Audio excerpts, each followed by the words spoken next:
मैं मोहम्मद अदनान हुसैन। आज हम लोग SCERT सिलेबस क्लास 10 मैथमेटिक्स का चैप्टर नंबर 1 की आखिरी मश्क, जिसमें हम आज लॉग के ताल्लुक़ से इस वीडियो में जानेंगे, उसको पढ़ेंगे, उसको मुताला करेंगे और उसको समझेंगे। और हम इस वीडियो में जानेंगे कि आखिर लॉग क्या है, लॉग आखिर स्टूडेंट्स को इतना क्रिटिकल क्यों लगता है, इतना कॉम्प्लिकेटेड क्यों दिखता है लॉग। आज हम इस वीडियो में लॉग के ताल्लुक़ से जानेंगे और हम इस पूरी वीडियो में लॉग के ताल्लुक़ से बहस मुबाहिसा करेंगे और उसको समझेंगे, उसके बुनियादी क़वानीन को जानेंगे। तो चलिए हम शुरू करते हैं। लॉग आखिर है क्या? सबसे पहले हम जानेंगे कि लॉग, जिसे लोगरिथम भी कहते हैं और उर्दू में उसे अलगोरिथम भी कहा जाता है। और लॉग को लिखने का तरीक़ा ये है कि हम लिखते वक्त लॉग को LOG लॉग का इस्तेमाल करते हैं। लॉग को लिखने का तरीक़ा, हम शॉर्टकट जो लिखने का तरीक़ा है लॉग का, वो है LOG।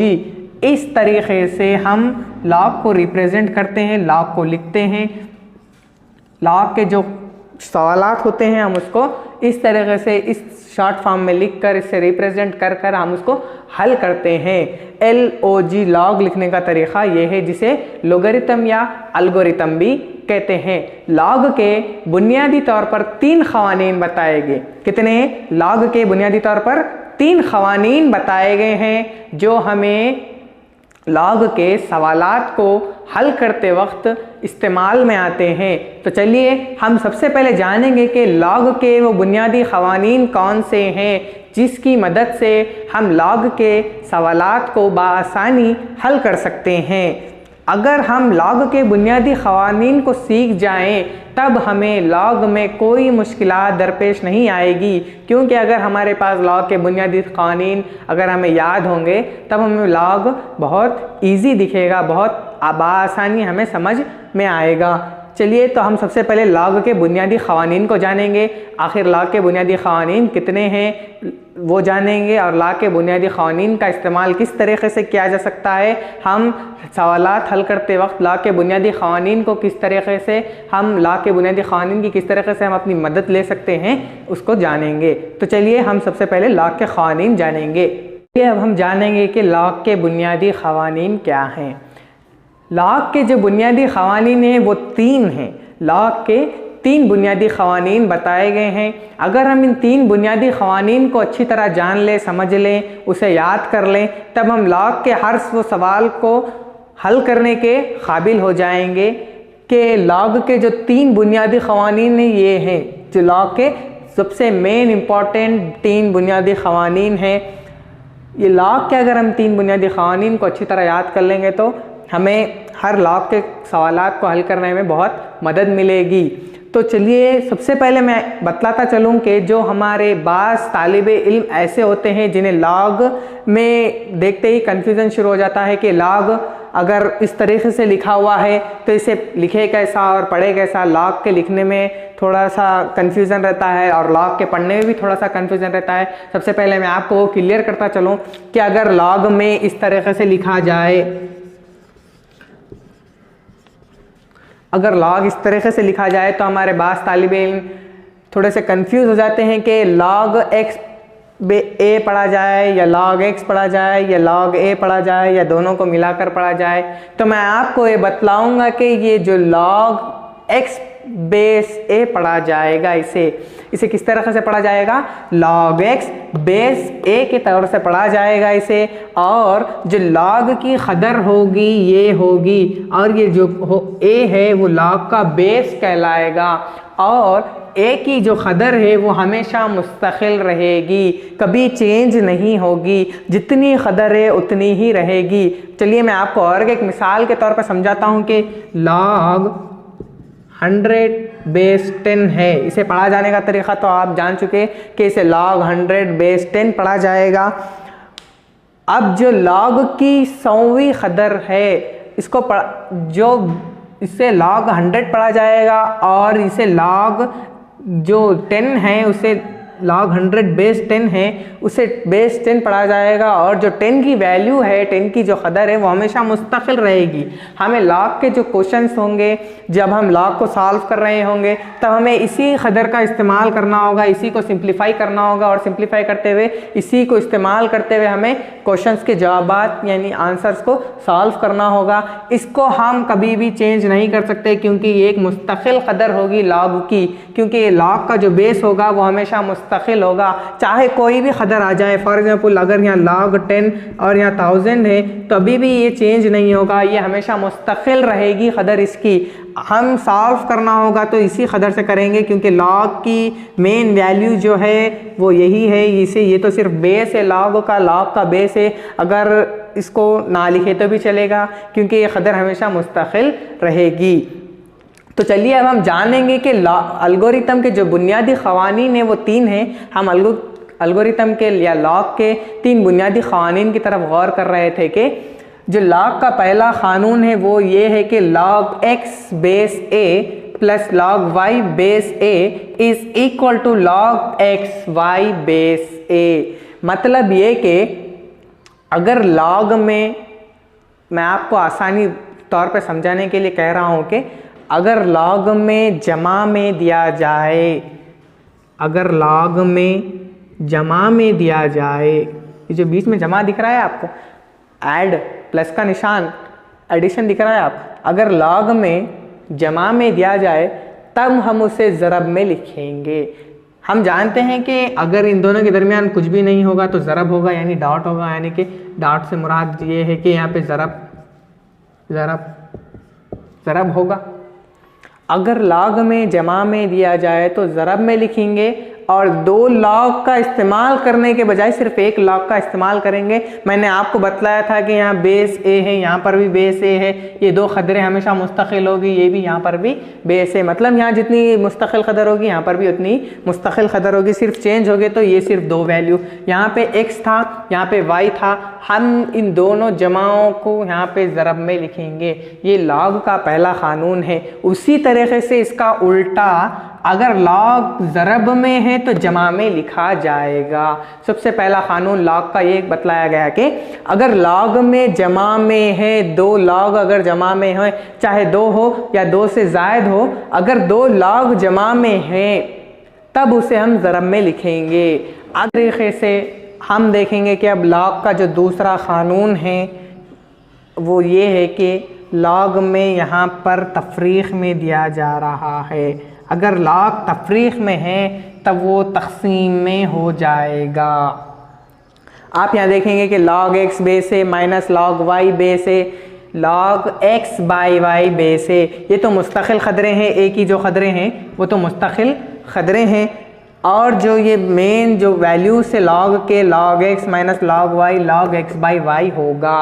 अगर log में तफरीक़ में है, 2 log अगर तफरीक़ में या 2 से ज़ायद हो, चाहे जो भी हो, अगर log तफरीक़ में है तो वो तक़सीम में आ जाएगा। उसी तरीके से उसका उल्टा, अगर log में आपको तक़सीम में दिया जाए तब log तफरीक़ में आएगा। log अगर तक़सीम में दिया जाए तो तफरीक़ में आएगा, और अगर तफरीक़ में दिया जाए तो log तक़सीम में आएगा। इसी तरीके से log के जो 2 क़वानीन हैं, अगर जमा में है तो ज़रब में लिखा जाएगा, अगर ज़रब में है तो जमा में लिखा जाएगा, अगर तफरीक़ में है तो तक़सीम में लिखा जाएगा, अगर तक़सीम में है तो तफरीक़ में लिखा जाएगा। log के 2 जो क़वानीन थे आप शायद क्लियर हो गए हैं या समझ चुके हैं। उसी तरीके से log का जो दूसरा आखिरी और तीसरा क़ानून है कि log x power m, log x की क़ुव्वत m, क्योंकि ये जो क़ुव्वत है log के ऊपर, ये जो क़ुव्वत है उसे हम log x की क़ुव्वत m पढ़ेंगे और इसे बेस a पढ़ेंगे। अगर इसे हमें मुकम्मल तौर पे पढ़ना होगा तो log x की पावर m बेस a इस तरीके से पढ़ा जाएगा। अब हम देखेंगे कि ये जो पावर है हम इसको सामने log के सामने भेज दें। आप यहाँ पे गौर करेंगे जो log x की जो पावर थी m पावर को हम साम में लेके आ लेंगे तो ये log का तीसरा क़ानून बन जाएगा। और अगर m log x base a देखा गया तो हम m को अगर उधर भेज दें वो पावर में आ जाएगा। पावर को अगर हम साम में लेके आएंगे तो log के साथ ज़रब में आएगा, और जो ज़रब में है अगर उसको क़ुव्वत के उधर ऊपर भेज दे तो क़ुव्वत नुमाई शक्ल में आ जाएगा। इसी तरीके से लॉग का तीसरा क़ानून जो है लॉग x पावर m, अगर हम m को इधर सामने लेके आ ले, जो क़ुव्वत नुमा है उसको इधर लेके आ लेंगे तो ज़रब में आ जाएगा, और अगर ज़रब में है अगर इसको इधर भेज दे तो क़ुव्वत नुमाई शक्ल में आ जाएगा। तो ये लॉग के 3 क़वानीन मुकम्मल हो चुके। पहला क़ानून ये था कि अगर लॉग में जमा में है तो ज़रब में लिखा जाएगा, अगर ज़रब में है तो जमा में लिखा जाएगा। उसी तरीके से लॉग में अगर तफरीक़ में है तो तक़सीम में लिखा जाएगा, तक़सीम में है तो तफरीक़ में लिखा जाएगा। उसी तरीके से लॉग में अगर क़ुव्वत नुमाई शक्ल में तो इस तरीके से सामने लेके लिया जाएगा, अगर नहीं, अगर सामने दे दिया गया तब हम क़ुव्वत नुमाई शक्ल में लिख सकते हैं। इसी तरीके से आप जान चुके होंगे कि लॉग के 3 क़वानीन क्या हैं और लॉग को किस तरीके से पढ़ा जा सकता है, लिखा जा सकता है। आप लॉग के ताल्लुक़ से या एल्गोरिथम या लोगरिथम जिसे कहते हैं समझ चुके होंगे। चलिए अब हम देखते हैं इसके सवालात पर। अब हम लॉग के एक क्वेश्चन पे ये सवाल पे गौर करते हैं और देखेंगे कि लॉग के जो 3 क़वानीन थे उसे इस्तेमाल करते हुए हम कुछ सवालात को हल करेंगे। तो चलिए सबसे पहले जो सवाल है हमारा वो ये है कि log 2 log 3 plus 3 log 5 minus 5 log 2। आप यहाँ पे गौर करेंगे इसका बेस कुछ भी नहीं दिया गया क्योंकि ये क़दर हमेशा मुस्तकिल रहती है। तब हम यहाँ पे गौर करेंगे कि log 2 log 3 plus 3 log 5 minus 5 log 2। अब हम सबसे पहले जो पहला जो लॉग है हमारा, पहले हम उसको सिंप्लीफाई करेंगे। पहले उसको सिंप्लीफाई करके एक लॉग की एक शक्ल दे देंगे, उसके सिंपल लॉग की शक्ल देंगे।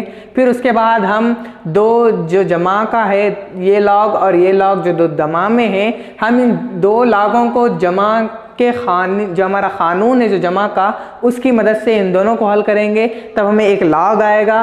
फिर ये माइनस 5 log 2 ये जाके फिर इससे हम तफरीक़ जो लॉग का तफरीक़ का क़ानून है उससे हम सिंप्लीफाई करेंगे। तो चलिए सबसे पहले हम जो 2 log 3 है हम सबसे पहले इसको सॉल्व करेंगे, इसको सिंप्लीफाई करेंगे। मैंने आपको लोगरिथम का तीसरा क़ानून में बतलाया था कि अगर लॉग में, यहाँ पे मैं आपको लोगरिथम का तीसरा क़ानून लिखता हूँ कि ये log mx है, ये इसी तरीके की शक्ल में दिखाया गया, तब हम इसको log x पावर m की शक्ल में लिख सकते हैं। इस तरीके से हम लोगरिथम के तीसरे क़ानून की मदद से इन तमाम लॉग्स को हल कर सकते हैं। तो चलिए मैं आपको सबसे पहले हल करके दिखाता हूँ। लोगरिथम का हम सबसे पहले तीसरा क़ानून अप्लाई करेंगे।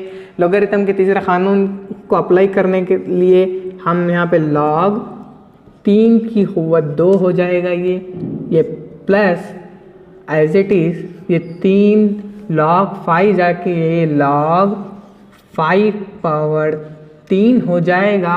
उसी तरह से ये माइनस एज इट इज़ ये 5 log 2 जाके ये log 2 to the power of 5 हो जाएगा। यहाँ पर हम लोगरिथम का तीसरा लॉ या क़ानून अप्लाई करें, तब हम इस तरीके से ये लॉग की जो शक्लें थी उसको हम इस तरीके से लिख सकें।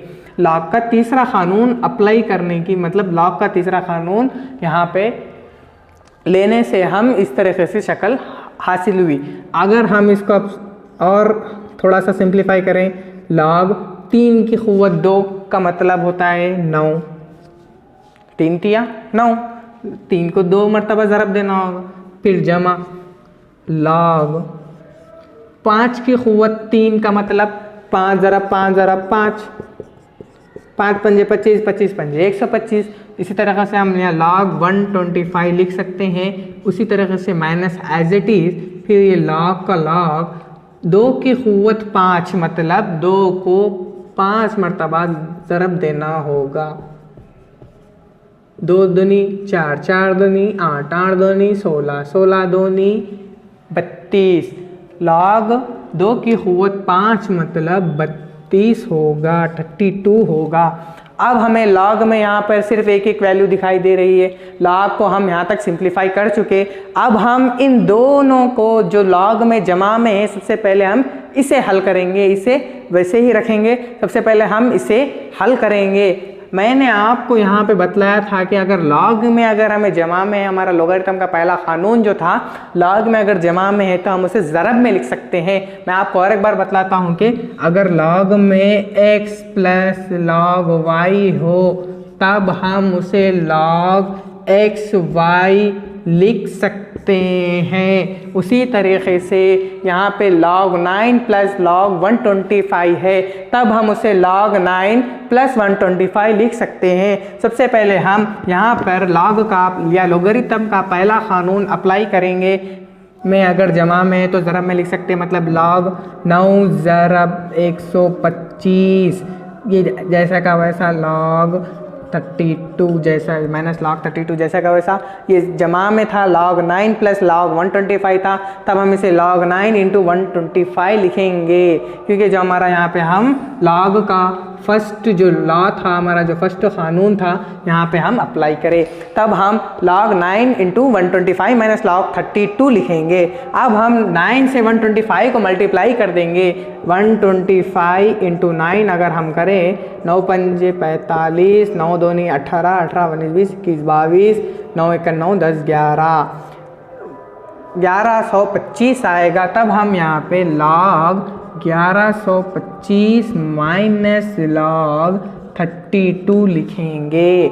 अब हमें ये तफरीक हम आसानी से कर सकते हैं। log में हमें मालूम है कि अगर log में माइनस में दिया जाए, 2 log माइनस में दिए जाए, तब हम उसे log में तक़सीम में लिख सकते हैं। तो चलिए मैं आपको और एक बार बताता हूँ कि log में अगर log x minus log y दिया जाए, तब हम log x बाई y लिख सकते हैं। यह हमारा था दूसरा कानून। ये लोगरिथम का दूसरा कानून अगर हम यहाँ पे अप्लाई करें, अगर हम यहाँ पे लें, तब हम इसको हल कर सकते हैं। तो चलिए हम लोगरिथम का दूसरा कानून लेंगे, हम यहाँ पे अप्लाई करेंगे। लोगरिथम का दूसरा कानून अगर हम अप्लाई करेंगे तो हम बआसानी से हम log के सवाल को हल कर सकेंगे। ये था log 32।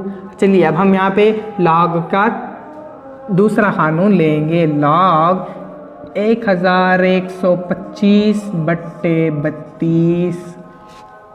हमें log का दूसरा कानून अप्लाई करने के बाद अगर log में तफरीक में तो तक़सीम में लिखा जाएगा। इसी तरीके से हम log को पूरी तरीके से हल कर चुके। इतने बड़े लोगरिथम के क्वेश्चन को हम log के 3 कानून को अप्लाई करने के बाद log एक छोटे से फॉर्म में लेके आएंगे, वो है log 1125 बट्टे 32। ये छोटा सा लोगरिथम का कानून, ये अगर हम 3 कानून को लोगरिथम के अगर हम 3 कानून को अगर हम सीख जाएं, हम यहाँ पे log का दूसरा कानून अप्लाई करें, हम यहाँ पे पहला log का तीसरा कानून अप्लाई करें, फिर log का पहला कानून, फिर log का दूसरा कानून। हम इन 3 log के कानून को अप्लाई करते हुए इतने बड़े लोगरिथम के क्वेश्चन को एक छोटे से log के फॉर्म में ला चुके। इसी तरीके से आप हर सवाल को लोगरिथम के 3 कानून से हल करते हुए आप छोटे से छोटे फॉर्म में लेके आ सकते हैं। या फिर अगर आपको इतना सा छोटा सा log में दिया जाए, अगर आपको बोले फैलाओ शक्ल में लिखो, तो आप फिर इसको देखेंगे कि जो तक़सीम में है, फिर आप इसको तफरीक में लिखेंगे, फिर तफरीक जाके फिर और बढ़ेगा और बढ़ेगा। इसी तरीके से आप log के 3 कानून को सीख कर या अच्छी तरीके से जान कर आप उसे याद जहनी कर log के हर बड़े से बड़े, हर मुश्किल से मुश्किल सवाल को हल करने की सलाहियत पा लेंगे। आपको सबसे पहले log के 3 कानून के मुतालिक जानकारी होना ज़रूरी है। तो log के 3 कानून के मुतालिक आप जान चुके, आप समझ चुके। इंशाअल्लाह आप log को अच्छी तरीके से याद कर लें और आप हर जवाब यानी कि आपकी जो मश्क है, आखिरी मश्क पहले सबक की, आप उसको पूरी तरीके से हल करने के काबिल हो जाएंगे। तो चलिए इंशाअल्लाह नेक्स्ट वीडियो में अगले टॉपिक के साथ फिर मुलाकात होगी। तब तक के लिए खुदा हाफिज़।